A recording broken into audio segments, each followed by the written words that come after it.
Hello ladies and gentlemen, and welcome to an episode of Career Mode. Now, last episode I pitched the idea of the Extreme League, and I wanted to hear your guys' sort of feedback, and it was kind of split. So I think what I'm going to do is later on Facebook, I'm going to put up a poll and just see if you guys would like to see something like that. I'm not entirely sure if it's 100% that I'm going to do it. It was just an idea floating around. It turns out that MGH has actually thought of a very similar sort of idea, so it might not be entirely new, but it was just something that I thought about, and you know, I pitched it to you guys. Some of you seemed very interested and thought it would make for something really entertaining. Some of you guys not so much, and were more concerned about what would happen to the Champions League and things alike. So I can kind of see where a lot of you guys are coming from, but at the same time, I do want to just maybe I'll give it a go, and you know, I'll record some of it, and if I think it's good, I might end up posting it, and if not, then I'll keep it to myself. But yeah, this episode of Career Mode is pretty crazy. There's some good stuff that happens. We have I believe it's the FA Cup final coming up later on, and it's against Manchester City. This is a cup that I haven't won in a long time. I think last time I won it was when I was with QPR,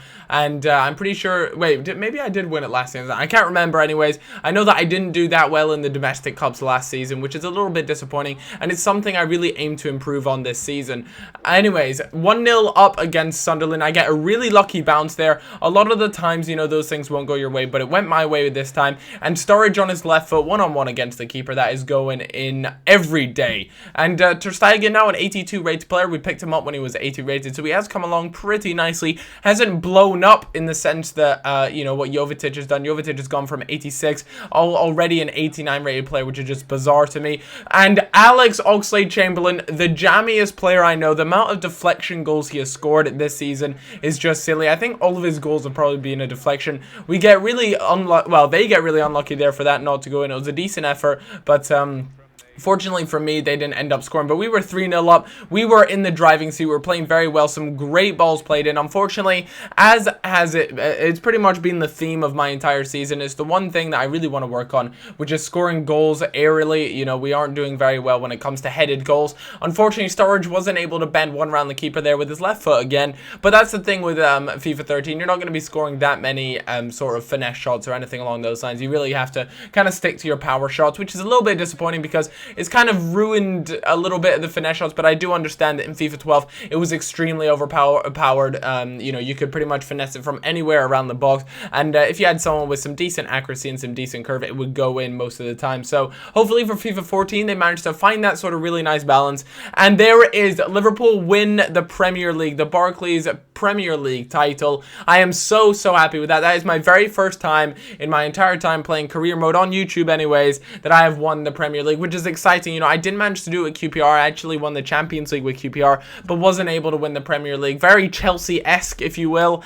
And, you know, I finally managed to do it my second season with Liverpool, which in my opinion is pretty solid. But, guys, I don't want to say that it's kind of too easy and the series is essentially over, because I have so much more to work with, and I know for a fact Chelsea are going to come back next season and they are just going to be monstrous. It seems to be in the third season Chelsea really start to you know, step it up a notch, and they're a really tough team to beat when they have the players you know, that they tend to go ahead and pick up, because they have a lot of money to spend. So it'll be interesting to see what they do next season, who they bring in next season, because we know they have a lot of money to spend, and it'll just be interesting to see what happens. Another huge thing that I want to achieve with Liverpool is winning that Champions League. I want to bring them back to their former glory in Europe and try and do my best to bring them some Champions League glory. But until then, guys, I won't be able to do that because I have to wait until next season until I can have a go then. But I decided to simulate this the rest of the Premier League games, mainly just because, one, I wanted to put in some players that I wouldn't usually start. So I have Alberto Massi there, Coates,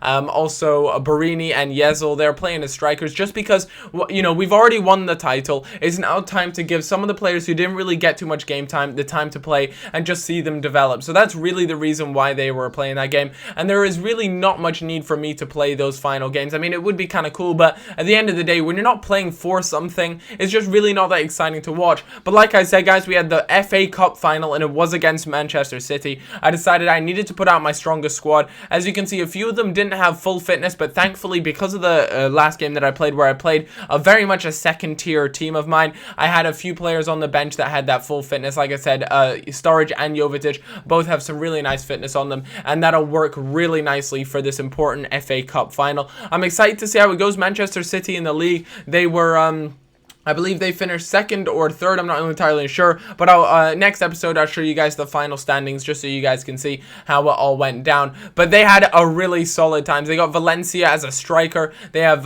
David Silva as well. And another thing is that a lot of you guys said, and I never actually realized, was that I can change it from rainy to clear just in the game settings. Now, the reason why I didn't realize you could do that is because I'm so used to playing a lot of online games where you simply can't change that sort of thing. So it was news to me, but I just want to have your guys' thoughts on it. Do you guys think that I should just deal with what's ever given to me? Because for me, I hate playing in the rain, and playing this game in the rain really just lowers the intelligence of all of my players, and it drives me up the bend. So let me know in the comments, guys, what do you guys think to me, you know, making the odd game instead of rainy to clear. But for me, when I did change it, I was a little bit like, you know, I kind of want it to be rainy just for the sense that it's a little bit more realistic, and you know, at the end of the day, we are in the UK, and let's be honest, there's a few rainy days in the UK. You're not all gonna get beautiful sunshine, you know. It's not like we're playing in Spain or anything. So for me, those sort of things, I might just end up not doing that again. But you know, it was interesting to try, and it was for an FA Cup final, and I really didn't want my players to be full of retard syndrome because it was just gonna drive me up the bend. But Jovetic with some nice skill and a beautiful finish to bury that on his left foot. That's 21 goals across all competitions for Liverpool, and he did only sign in the January transfer window, so that is something I'm really happy about. We went 1-0 up as well. So Jovetic recently has been playing so much better than when I first picked him up. You know, it could be down to his rating increasing, but I said it before in previous episodes that when you first sign a player, don't be immediately disturbed by the fact that they might not be performing as well as you'd hoped, because for me, I find that it just takes a few games, maybe 3 or 4 games, before they settle in really nicely. As well as that was Sturridge's, I believe, 57th goal across all competitions. That is much higher than any other player I've used on career mode, and that is just insane. So I really hope next season he might be able to break that 60 goal marker. Or who knows, he might even do it this season. We do still have a few, like I said, they'll probably be simulated, but it'll be interesting to see if he can reach that 60 goal marker, because that would truly be an amazing milestone for him.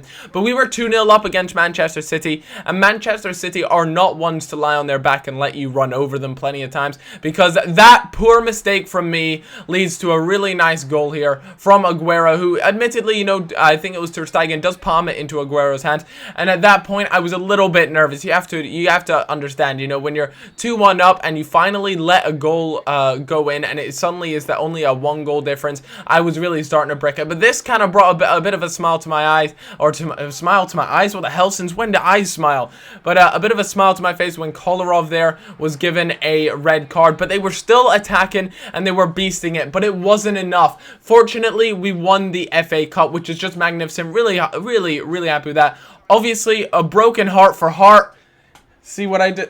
No? Dead joke? Alright. Anyways, like I said, there's all celebrating here. The magical confetti that never seems to settle on the ground falls straight through the earth. And it is another glorious day at Wembley. I'm really happy with that. To pick up 2 trophies that's 3 trophies this season. We had the Super Cup in the beginning. We obviously have the Premier League title, and now we have the FA Cup. I mean, to go away with 3 trophies in one season will be really cool. And I hope the fans enjoyed it as well. I hope you guys have enjoyed this season so far. We still have a few games left. We also have the World Cup coming up this summer, so I hope you guys are excited to see how that goes with Colombia. I know I'm really excited with that. There they are celebrating, and they're jumping up and down, all super happy, super chuffed with things. Those are some serious dance moves. They are raising the non-existent roof on Wembley, and they are just kicking ass. So guys, I hope you did all enjoy this episode. Like I said, I hope you enjoyed this entire season. There are still a few games left, but they don't mean so much because none of them, I believe, actually mean much at all. But anyways, that'll do it from me, guys. I hope you enjoyed this episode, and I'll see you guys all around. Bye-bye.